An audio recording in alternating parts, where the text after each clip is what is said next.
നമസ്കാരം. കഴിഞ്ഞ ദിവസേ സോഷ്യൽ മീഡിയ കത്തിച്ച ഒരു ടീസർ പുറത്തിറങ്ങിയിട്ടുണ്ടായിരുന്നു. ടീസർ എന്ന് പറയാൻ പറ്റില്ല, ഒരു ഗ്ലിംസ് എന്നൊക്കെ പറയാൻ പറ്റും. അതായത് തമിഴിൽ വരാനിരിക്കുന്ന രജനികാന്തും അതുപോലെ തന്നെ കമലഹാസനും കേന്ദ്ര കഥാപാത്രങ്ങളായി എത്താൻ പോകുന്ന ഒരു സിനിമയെ സംബന്ധിച്ചിട്ടുള്ള ഒരു ചെറിയ ടീസർ ആയിരുന്നു പുറത്തുവിട്ടിട്ടുണ്ടായിരുന്നത്. ചെറിയ ചെറിയ ഈഗോ ഒക്കെ ആയിട്ട് കമലഹാസനും അതുപോലെ തന്നെ രജനികാന്തും അവരുടെ ഇൻട്രൊഡക്ഷൻ വലിയ രീതിയിൽ തന്നെ ചെയ്തു വെച്ചിട്ടുണ്ട്. കാണാനും തെറ്റില്ലാതെ വളരെ രസകരമായിട്ടുള്ള ഒരു സംഭവം തന്നെയായിരുന്നു.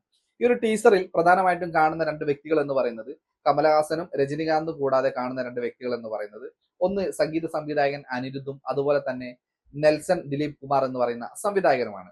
അപ്പം ഈ ഒരു രംഗത്ത് നിന്ന് നമുക്ക് മനസ്സിലാവുന്ന ഒരു കാര്യം എന്ന് പറയുന്നത് കമലഹാസനെയും അതുപോലെ തന്നെ രജനികാന്തിനെയും കേന്ദ്ര കഥാപാത്രങ്ങളാക്കി വരാൻ പോകുന്ന സിനിമ സംവിധാനം ചെയ്യാൻ പോകുന്നത് നെൽസൺ ദിലീപ് കുമാർ എന്ന് പറയുന്ന സംവിധായകനാണ് എന്നുള്ള കാര്യമാണ്.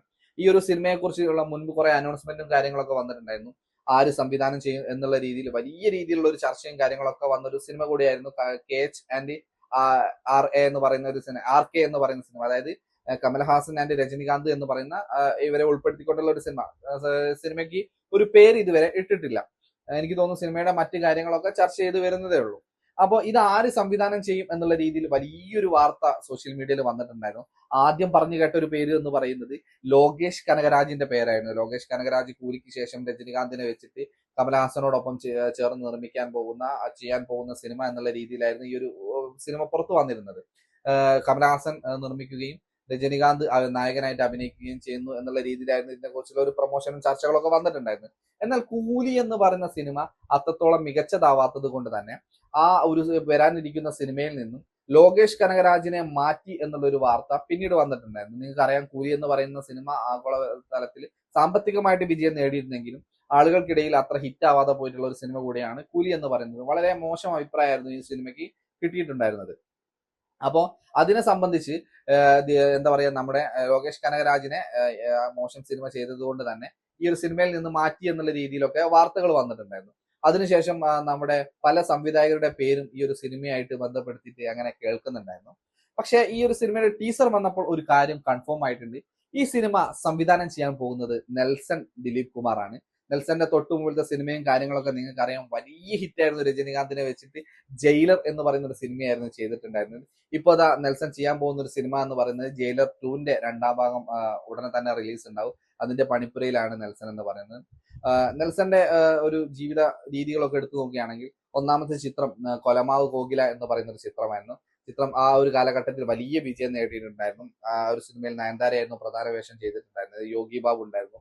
അതായത് നയൻതാരയുടെ പേരായിട്ട് യോഗി ബാബു വരുന്നു എന്നുള്ള രീതിയിലുള്ള ഒരു പ്രൊമോഷനൊക്കെ കൊടുത്ത് ഹിറ്റാക്കിയ ഒരു സിനിമ കൂടിയായിരുന്നു കൊലമാവ് കോകില എന്ന് പറയുന്നത്. ശേഷം വന്നിരിക്കുന്ന ഒരു സിനിമ എന്ന് പറയുന്നത് നമ്മുടെ ശിവകാർത്തികേയൻ എന്ന കേന്ദ്ര കഥാപാത്രമാക്കിക്കൊണ്ട് തന്നെ നെൽസൺ ദിലീപ് കുമാർ സംവിധാനം ചെയ്തിട്ടുള്ള ഡോക്ടർ എന്ന് പറയുന്ന ഒരു സിനിമയായിരുന്നു. ചിത്രം എനിക്ക് തോന്നുന്നു കൊറോണയുടെ സമയത്ത്, കൊറോണയ്ക്ക് ശേഷം ആദ്യമായിട്ട് തിയേറ്ററിൽ റിലീസ് ചെയ്ത ഒരു ചിത്രം ഈ ഒരു ചിത്രമായിരുന്നു. ഡോക്ടർ എന്ന് പറയുന്ന ചിത്രമായിരുന്നു. എനിക്ക് ശിവകാർത്തികേയന്റെ ലൈഫിലെ തന്നെ ആദ്യത്തെ 100 കോടി കളക്ഷൻ നേടിയ ഒരു ചിത്രം കൂടിയാണ് ഡോക്ടർ എന്ന് പറയുന്നത്. അതിനുശേഷം ഇയാൾ സംവിധാനം ചെയ്ത ഒരു ചിത്രം എന്ന് പറയുന്നത് വിജയെ കേന്ദ്ര കഥാപാത്രമാക്കിക്കൊണ്ട് ബീസ്റ്റ് എന്ന് പറയുന്ന ഒരു ചിത്രം ചെയ്തിട്ടുണ്ടായിരുന്നു. പക്ഷെ ആ ഒരു ചിത്രത്തോട് കൂടിയിട്ട് നെൽസന്റെ കരിയർ മൊത്തത്തിൽ തന്നെ ഡൗൺ ആവുകയായിരുന്നു. കാരണം നെൽസൺ ചെയ്തു വെച്ചിരിക്കുന്ന അതുവരെ ഉണ്ടായിരുന്ന ഹിറ്റ് ചിത്രങ്ങളുടെ ഒക്കെ പേര് നശിപ്പിക്കുന്ന രീതിയിലായിരുന്നു വിജയുടെ ബീസ്റ്റ് എന്ന് പറയുന്ന പടം റിലീസ് ചെയ്തപ്പോൾ ഉണ്ടായിരുന്ന ഒരു അഭിപ്രായങ്ങളും പ്രതികരണങ്ങളും ഒക്കെ എന്നൊക്കെ പറയുന്നത് വളരെ മോശമായിട്ടുള്ള ഒരു സിനിമ തന്നെയായിരുന്നു. ഒട്ടും കൺവിൻസിങ് അല്ലാത്ത അല്ലെങ്കിൽ കണ്ടിരിക്കാൻ പറ്റാത്ത ഒരു സിനിമയായിരുന്നു. അങ്ങനെ നെൽസൺ ദിലീപ് കുമാർ വളരെ വിഷമിച്ചിരിക്കുന്ന ഒരു സമയമായിരുന്നു അത്. അങ്ങനെ ആ ഒരു സമയത്ത് ബീസ്റ്റ് ചെയ്യുന്ന സമയത്ത് തന്നെ നെൽസനെ വെച്ചിട്ട് രജനികാന്ത് ജയിലർ എന്ന് പറയുന്ന ഒരു സിനിമ അനൗൺസ് ചെയ്തിട്ടുണ്ടായിരുന്നു.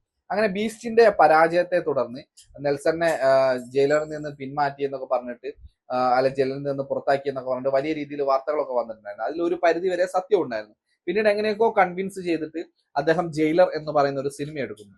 ആ സിനിമ നെൽസൺ ദിലീപ് കുമാറിന്റെ ജീവിതം തന്നെ മാറ്റിമറിച്ചു എന്ന് പറയാൻ പറ്റുന്ന ഒരു സിനിമയായിരുന്നു. കാരണം അതോട് കൂടിയിട്ട് നെൽസന്റെ കരിയർ മൊത്തത്തിൽ മാറി. കാരണം ആ സിനിമ വലിയ ഹിറ്റ് ആയിരുന്നു. ആ സിനിമയിൽ മോഹൻലാൽ ഉണ്ടായിരുന്നു, അതുപോലെ തന്നെ ശിവരാജ് കുമാർ ഉണ്ടായിരുന്നു, ജാക്കി ഷെറോഫ് ഉണ്ടായിരുന്നു. അങ്ങനെ ഒട്ടുമിക്ക ഭാഷകളിലുള്ള ശ്രദ്ധേയരായിട്ടുള്ള നായകന്മാരൊക്കെ തന്നെ ഈ ഒരു ജയിലറിൽ രജനികാന്തിന്റെ കൂടെ പേരായിട്ട് അഭിനയിച്ചിട്ടുണ്ടായിരുന്നു. അതോടുകൂടിയിട്ട് സിനിമ വലിയ ഹിറ്റ് ആവുകയും നെൽസൺ ദിലീപ് കുമാർ ബീറ്റ്സ് എന്ന് പറയുന്ന സിനിമയിൽ ഉണ്ടാക്കിയെടുത്ത പേരുദോഷം ഈ ഒരു സിനിമയോട് കൂടി മാറുകയും പിന്നീട് ആ സിനിമ എനിക്ക് തോന്നുന്നു 500-ലധികം കോടികളാണ് കളക്ഷൻ നേടിയിട്ടുള്ളത്, നമ്മുടെ ജയിലർ എന്ന് പറയുന്നത്. ഇപ്പോ ഇതാ ജയിലർ 2 എന്ന് പറയുന്ന അതിന്റെ രണ്ടാം ഭാഗം വരാൻ പോവുകയാണ്. അടുത്ത ചിത്രം എന്ന് പറയുന്നത് കമൽഹാസനെയും രജനികാന്തിനെയും വെച്ചിട്ട് വലിയ രീതിയിലുള്ള ഒരു സിനിമ റിലീസ് ചെയ്യാൻ പോവുകയാണ്.